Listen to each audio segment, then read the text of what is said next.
Hey guys, it's Joe from Gadgetry Tech, and today I finally get to talk about the Audeze Maxwell.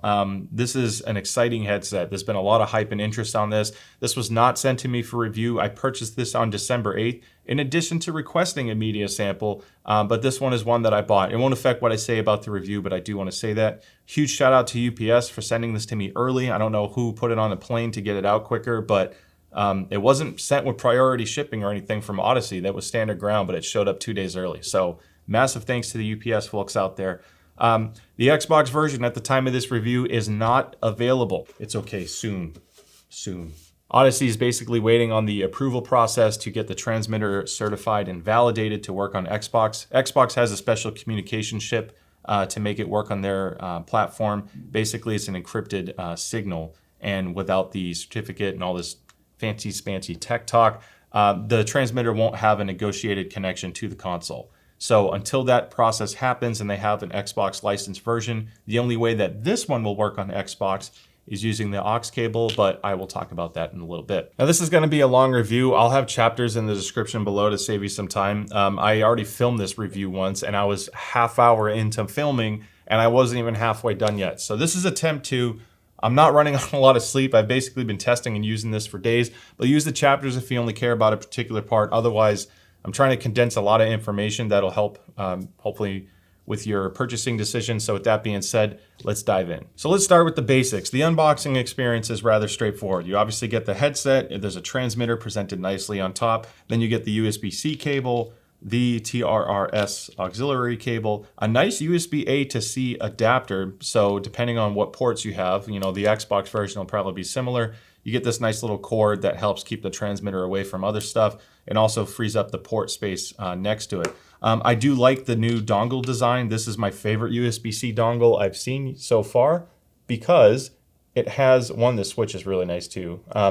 But because it's USB-C and it sticks out straight, you can plug this in and not take away all of the ports next to this. So SteelSeries, it has like a perpendicular transmitter design. So if you plug it in on something like a MacBook or even a PlayStation, it blocks the port next to the console, which is really annoying. I don't know why they do that. At least Razer offsets it. It's kind of like an asymmetrical design, but I like this approach much more. And it basically works on everything I plugged it into without tying up jacks next to it. The Maxwell does have Bluetooth. It's not simultaneous Bluetooth like the old Penrose, which is kind of a bummer, but the statement on that is they were focusing more on the audio performance, sound quality, wireless stability over having the dual band. And for the price range they were targeting, which I think is very aggressive for what you're getting, that's understandable. It's not as big of an issue nowadays because Xbox and PlayStation are embracing Discord more, so you may not need to use the Bluetooth much in the future in order to have Discord calls while playing on games. The downside is you can't stream music from your phone to the headset while also playing a game using the wireless transmitter if you're on the console side. I will say that as of the time of this review, again, this can change over time. With the aux cable connected to a controller, and this does include PlayStation and Xbox on this, I was able to simultaneously play music from my phone to the headset while connected to the console controller. Now, as soon as the Maxwell receives audio via Bluetooth, it disables the microphone to the aux connection, again, at the time of this review. The only way to get the microphone to work again on my controller was to power cycle the headset and not ever send it any Bluetooth audio. Like, don't pair my phone, leave that connection dead, and then I can use it as an analog headset. In analog mode, it's not passive, it's amplified. Don't buy an expensive amplifier thinking you're gonna change the sound of this. It has a dual balanced amplifier system inside, dual chamber design. They made a lot of physical changes to, again, increase and improve sound quality. So you don't need a lot of power. You can plug it into a dongle, your phone, whatever it may be, but it does have to be turned on in order to get sound. Part of that is because they're applying their own custom EQ and DSP, digital signal processing, to again control the sound. A closed back planar magnetic headphone typically doesn't sound great out of the box without doing some EQ. It's just the nature of how the drivers work, so I can see why they went with that approach, otherwise it wouldn't sound that good. As far as wireless performance goes, this thing is a massive improvement over the Penrose. In fact, it's better than a lot of other gaming headsets that used to be class leading back in the day. I was able to go, I'm gonna call this the toilet test, by the way. So I have the transmitter plugged into this room. You leave the room to get a snack, go to the bathroom, whatever it may be. Oh, you want to keep trash talking your friends or continue a good conversation? How well does this go through walls? Well, I was able to go like 70 feet away without dropping any audio, which was phenomenal. The microphone worked as well. And Bluetooth was almost as far. I left my phone in this office and went to the same spot. And I was able to go almost as far, but about 10 feet shy before I started having the Bluetooth clip out. That is a massive improvement in range, but in additionally, and perhaps more importantly for me, is when you are in the same room, I never had a stutter, not one hiccup, not one pop, nothing. Didn't matter what I was doing in my room. And I had a lot of other transmitters connected as well, because I like to create a lot of interference and do kind of like a torture test. Rock solid connection, and that is a massive plus and improvement over the Penrose. Now this is Bluetooth 5.3, so there's LE audio, LC3+, AAC, SBC. There's no aptX low latency tech in it, but honestly, with all the codecs it has and the latency performance was great. You can still use this for gaming on Bluetooth, no problem. And again, like I mentioned, the wireless performance was good. As far as like platform support goes, the USB dongle and headset mode works without installing special drivers on anything. That means that you can use this on the Switch. This does work perfectly on Mac and Windows, even without the Audeze headquarters software, which is what you use for customizing it. It presents, this is a huge plus to me. Even on the PlayStation version, you get game to chat mix on PC. You're not losing that. And it presents as Maxwell Gaming and Maxwell Chat. You have two different audio streams, again, without having to do any virtual software. This is a much more reliable approach. It has a lot less resource consumption because you're not installing virtual sound drivers or special software to make it work. And that means if you are gaming on a Mac, for example, you benefit there too. I love having the dual chat mix, and they fix the controls. So I do want to talk about the controls on that note. Again, a lot of improvements here. You have a large power button, kind of similar concept to the Penrose. You have a slide switch for your mic mute. Pulling the switch down will mute your mic, and back up enables it. Interestingly enough, if you have side tone enabled, muting the mic does not disable side tone. You have to do that through the controls, which I'll explain here in a moment. But side tone is always on whether you're muted or not. When you look at the wheels, the default wheel up here is for volume, and that is going to adjust Windows and Mac volume. So this wheel spins forever. It's not like it's a separate audio control from Windows, unlike the Penrose. So this is a big improvement. If you press in on the volume wheel once, it switches it to track mode. So if you're playing music, press in and then you can hit up or down, like roll it up or down. That'll go forward or back a track. Double pressing the volume wheel will do another beep, and you can toggle through your presets. There's 5 built-in presets, ability to run 4 custom.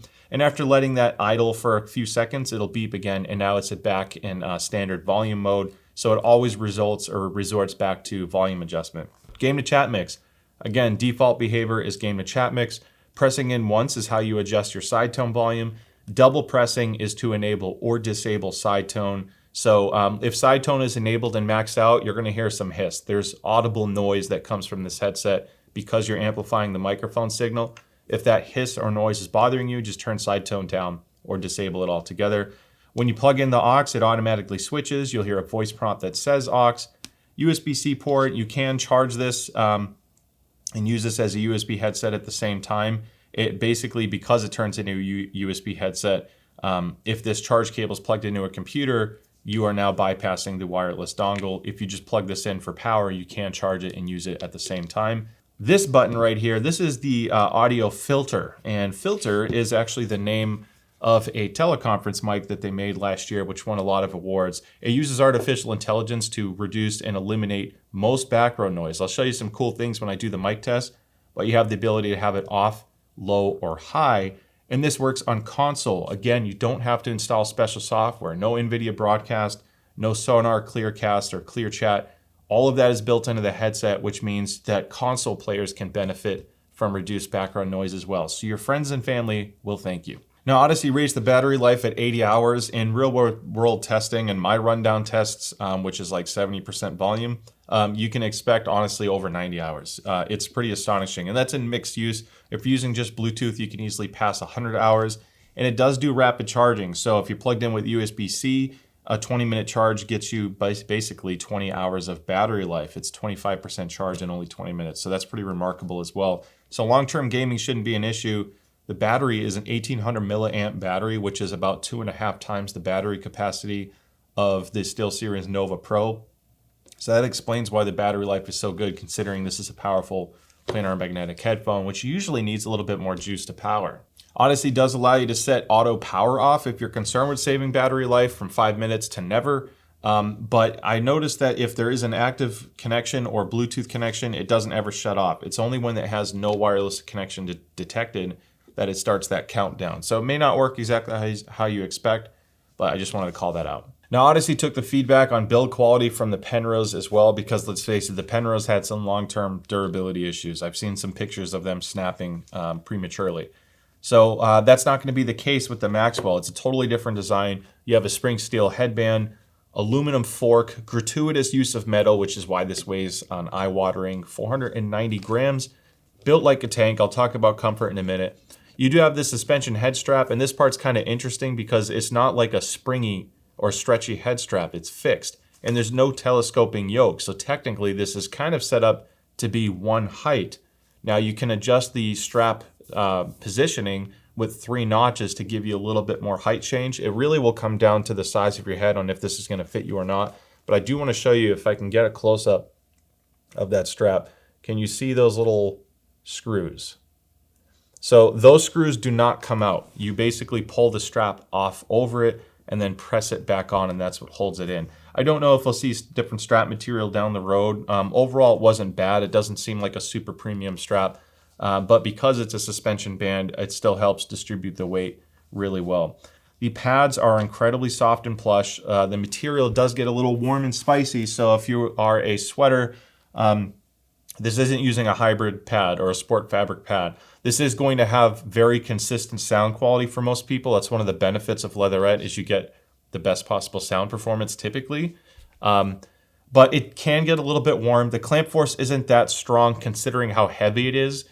Headsets like the Drop PC38X or the Turtle Beach Stealth 700 Gen 2 Max, those have significantly stronger clamp force than this. This has less clamp force than the Penrose. So if you're concerned with the Penrose clamp, overall, even with the heavier weight, this is a much, much more comfortable headset to wear. It's almost class leading, which is shocking because of how heavy it is.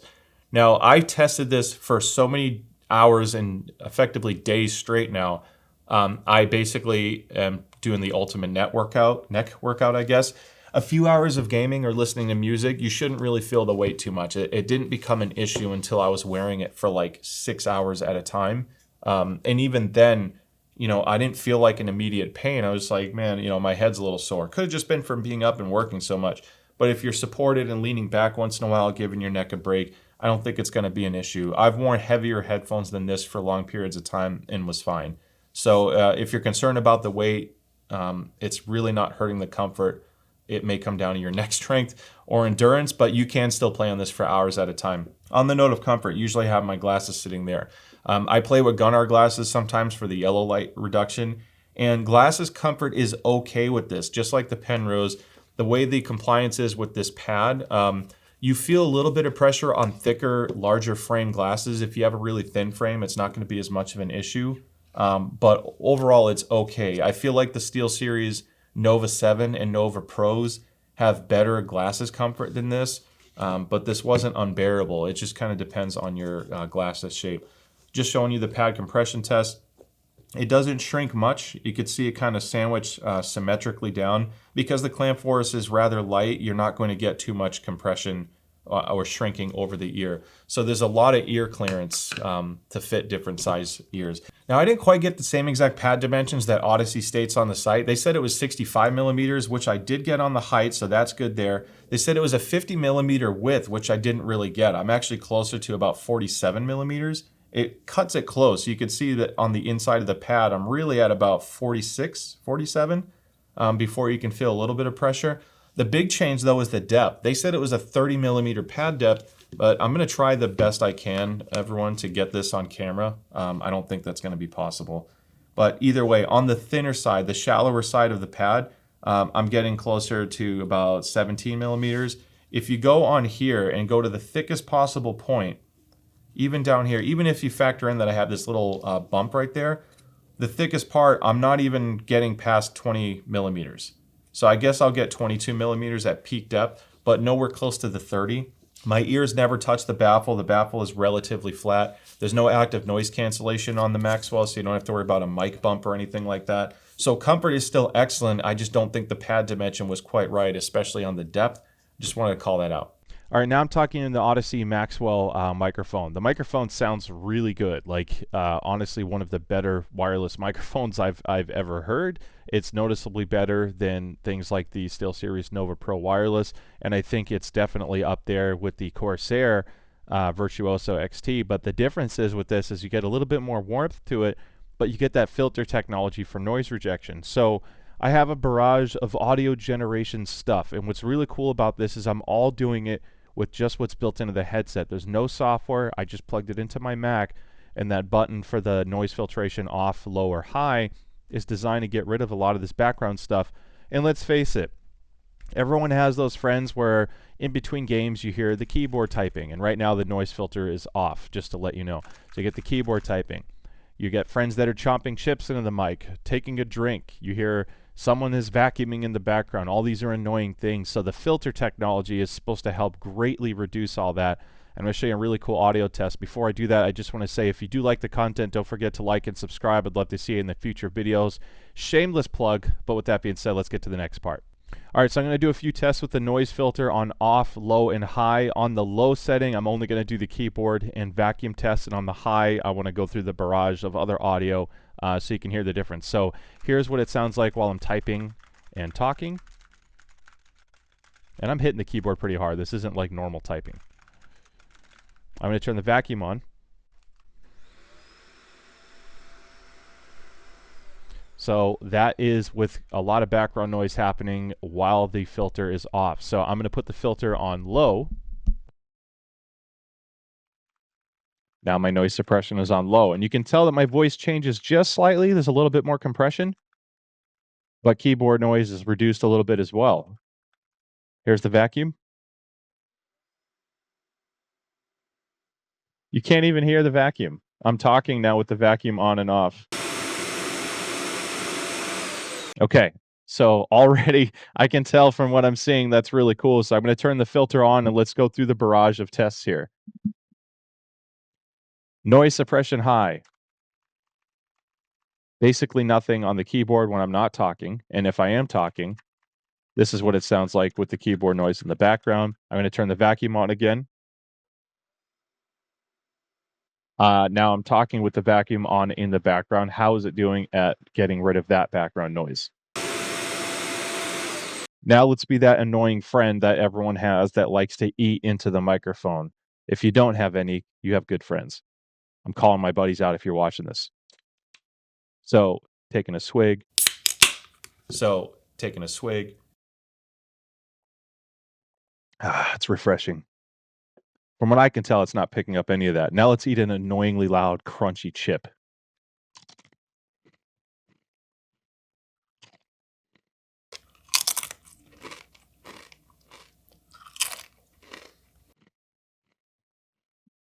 Looks like almost nothing.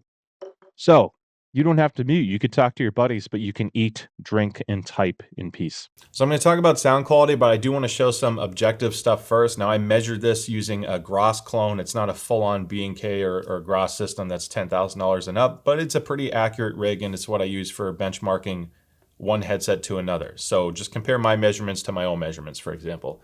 But it's fairly close. So Audeze uses 90 millimeter fluxor magnet, single-sided magnet structure, planar magnetic drivers. And a planar magnetic is different than a traditional dynamic driver. Dynamic is like when you have the magnet in the back, voice coil, a cone, the electronic signal attracts or detracts away from the magnet, and that's what makes the cone move. With a planar magnetic, you have a really thin transducer, almost like, let's say, a ribbon that's kind of wound through. That's why you typically see that shape. In fact, I didn't show this earlier. I don't know what I was thinking, but you can unscrew these pads. They just twist off. So maybe we'll see different pads down the road, and look at how nice that driver looks. It's a very different approach. These bars are basically your magnets. You can see the driver element underneath, and that's what's producing all of your sound. Now, when current flows through that transducer, it's attracting or pushing away from the magnet, for example, and that's how you're getting the sound reproduction. So there's no suspension system with the rubber surround and all that to deal with. They have a little bit different sound, but that's why it's measured different and why it has a fairly unique production of sound. So I want to show you the frequency response. Now, Audeze rates this at 10 to 50,000 hertz, 10 hertz all the way to 50,000. A little bit of roll off below 30 hertz, but it's minimal. The bass extension on the Maxwell is bar none one of the best I've heard for a gaming headset. So this is the default Audeze preset. This is how it comes out of the box.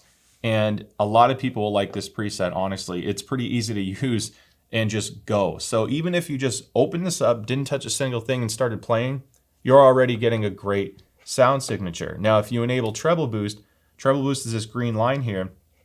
It's not touching anything but treble from 4K and up. It lifts it just slightly. There's a slight lift happening, I guess, in the upper mid-range when you look at 2 to 4K, but overall it picks up essentially just in the treble region.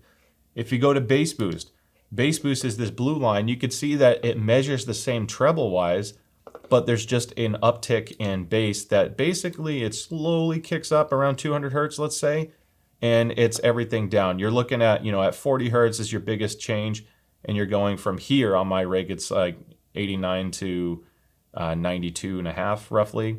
So you're talking about just a few decibel change.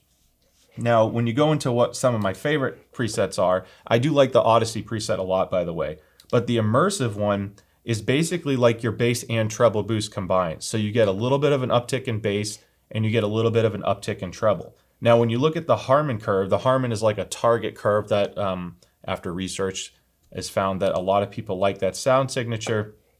You can see the Harman curve shows more in line with the stock Maxwell Audeze preset, but that's just how my system's measuring it. On my ear, I feel like the immersive preset was closer to how I typically hear the Harman curve. So I strongly suggest trying the immersive out. It was my favorite one. It sounds so good for movies, but I'm getting ahead of myself. We're sticking with the objective stuff for now. If you go into competition, let's turn off the Harman curve. Competition is reducing your bass. It's basically flat like a table, and it's lifting the upper treble a little bit.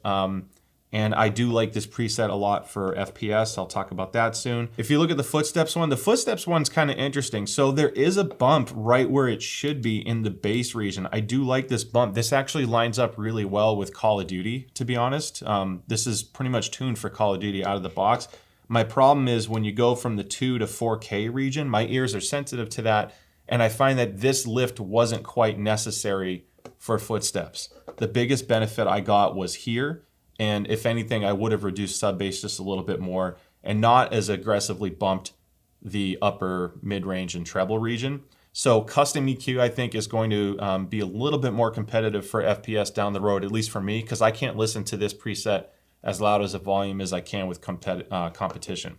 Competition's my favorite one. If I enable presets 1, 2, and 3, and 4, the custom presets without being customized is basically measuring the same as the bass boost preset. That's just how it is out of the box. As of the time of this review, no custom presets work. That could change literally the day after my review comes out or same day if all I know. But at the time of this review, I can't customize presets using Audeze HQ. So I just wanted to show you how it measured. Now I do want to talk about spatial audio very briefly. Pretty much all spatial audio works with all headsets. Unless there's some really funky sample rate issues going on, you're not going to have an issue with that. With that being said, this does work on Tempest 3D audio on PlayStation. On Windows, you can use Dolby Atmos, DTS, Windows Sonic. All of those work just fine on the Maxwell. On Xbox, you can use Windows Sonic, Dolby Atmos, or again, just the whole stereo thing. You can even use Sonar on PC. So if you plug this in, but you want to use Sonar to further custom tune EQ presets, you can. And Sonar has its own spatial audio stuff. So now we get to talk about subjective sound quality, probably the most interesting part of the Maxwell. And I think this is where a lot of people have the highest expectations, rightly so, considering the brand. Audeze is known for making some stellar planar magnetic headphones. My LCDX 2021 edition I absolutely adore. But I want to start with comparing it to some gaming headsets. So the Audeze Penrose was a good sounding headset. It wasn't perfect, especially in the treble region. I found that the Penrose had some odd peaks and graininess to the treble that made it a little jarring for me to listen to at higher volumes. It kind of just creeps up on you and it almost creates like instant ear fatigue, even though you can't always place exactly how or why it's happening. The Maxwell is much smoother in the mid-range and treble delivery. It has, you can see on the charts, I mean, it wasn't perfect, but overall, there's no like leading edge or knife edge treble in any particular region. The mid-range are excellent as well. As far as how you compare it to the Penrose, think of this as just a smoother, more full-bodied, well-rounded presentation of music and audio for gaming. I wouldn't take the Penrose pretty much in any way over the Maxwell as far as sound signature goes. They definitely improved it there. Now, I really like the immersive preset. It's probably my favorite one to play on because the bass of this headset is so intoxicating. It's so rich and full sounding, but it's not boomy or muddy either. It's not ruining any of the mids. Sometimes when you boost bass on a gaming headset, it turns into a box of mud. You're taking away all your clarity, and it's kind of like, what do you want? Do you want bass or do you want clarity? But that you don't have to make that decision with the Maxwell because it's providing this intoxicating, velvety smooth bass with great texturing and layering to it, while also still allowing the mids to come through in great detail. And that's even on subtle details. So the macro microdynamics are really good. You get all the texture that you want when you're listening to complex music, but at the same time, if something's really quiet, it's fairly easy to pinpoint as well. Partly due to the very low noise floor, there is like zero hiss. Now, because how this is tuned, regardless of the preset you pick, I think this is very versatile for a lot of different genres. Whether you're listening to rock music, EDM and hip hop with the immersive mode and getting that awesome bass that's so rewarding to listen to, or even on the classical side, this headset is so well rounded that, without getting into the comparisons to every audiophile headphone out there, I can tell you from a gaming headset perspective or a wireless headset with a microphone, nothing has touched this in terms of sound quality for music reproduction. It's absolutely class leading, and you don't feel like you're wearing a gaming headset. You are basically wearing a wireless audiophile headphone that happens to have a pretty damn awesome mic on it. One example of its technical performance prowess is when I was listening to a jazz song. It was called From Paris with Love. It's from a singer called Melody Gardot. And usually gaming headsets is like, okay, yep, sounds good. I can hear the music. But this brought like all the sultriness and richness that I like on much more powerful, larger speakers or more capable headphones. This was delivering that, and the song sounds so much better than anything I've heard on the wireless side before. And it's just stuff like that where you get the right song and it creeps up on you. It's like, I can't believe a wireless headset is performing at that level. Now, naturally, when you have a headset that sounds this good on a music and movie side, it's going to perform well in gaming. And I'm talking strictly from a frequency response and tonality perspective. The games sound great. I haven't had any game that sounded overly harsh. I didn't have a racing game that sounded overly boomy or muddy if the engine is vibrating just right. Everything just sounds the way it should. And that's because I have a lot of reference audiophile headphones to hear these things on. The fact that this is preserving that and giving you that level of detail, it's one of the most rewarding experiences I've heard. Now, the issue that I have, and again, I'm trying to be honest and open, the soundstage and imaging performance isn't as good as some of its competitors. This is one of those things where if you're a casual gamer that also listens to music and does conference calls, this is like, it doesn't get any better than this. It's incredible. If you're chasing the ultimate footstep awareness, because I get asked that a lot, what's the best headset for footsteps? I think the Nova Pro Wireless has better pinpoint accuracy for footstep awareness, as does the VZR Model 1 when it comes to placing footsteps. Now, both of those cannot match this for music production. So if you are listening to music, or music reproduction, I guess. So if you're listening to mixed content, this is going to perform better.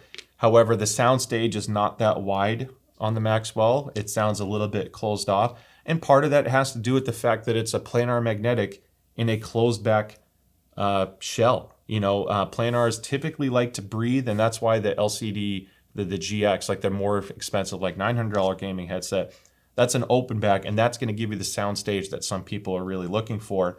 However, when it's a wireless closed back like this and you have all these electronics, something's got to give. And I think the pinpoint accuracy of footstep awareness is perhaps its weakest fault right now. I don't know to what extent I can bring that back with EQ later. That's what I'll do with my follow-up video.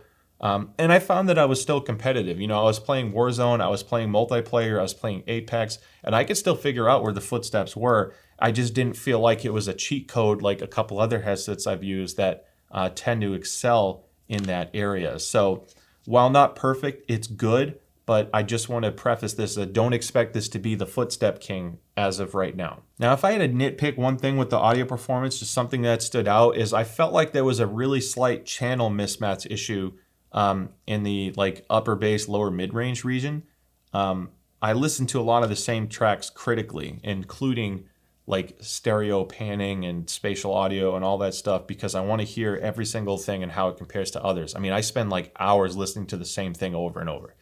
And this did something really weird with the left and right pan on a couple songs. Radiohead's Identikit was one of them, where it didn't quite sound the way I'm used to when it bounces from left and right on the headset in this case.